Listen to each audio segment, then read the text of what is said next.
Saksham 2025 is an initiative by Government of India actually to reduce the use of fossil oil for better use and to go for alternative energy মানে যেটা clean এবং green energy যেটা আছে সেটাকে আরও বেশি করে কীভাবে মানুষের মধ্যে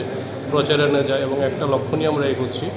যাতে বাই 2046 এটা ইন্ডিয়ান অয়েলের প্রজেক্ট রিপ্রেজেন্টেটিভ বললেন যে কার্বন এমিশনলেস ইন্ডিয়া করা এবং বাই 2070 একদম জিরো এমিশন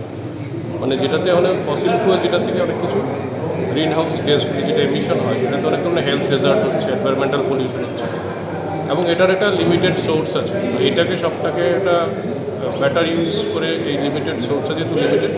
এবং আমাদের যে অল্টারনেটিভ সোর্সগুলি আছে সেটাকে আরও বেটার করে মানুষের কাছে জনপ্রিয় করে তোলার জন্যই আজকের এই প্রোগ্রাম এটা এই আজকের থেকে শুরু 28 ফেব্রুয়ারি অবধি চলবে কিন্তু আমার কথা হচ্ছে যে এখানেই থেমে থাকলে চলবে না থ্রু আউট দ্য ইয়ার এই ধরনের অ্যাওয়ারনেস ক্যাম্পেইনগুলি আমাদের চালিয়ে যেতে হবে ফর দ্য ফিউচার জেনারেশনস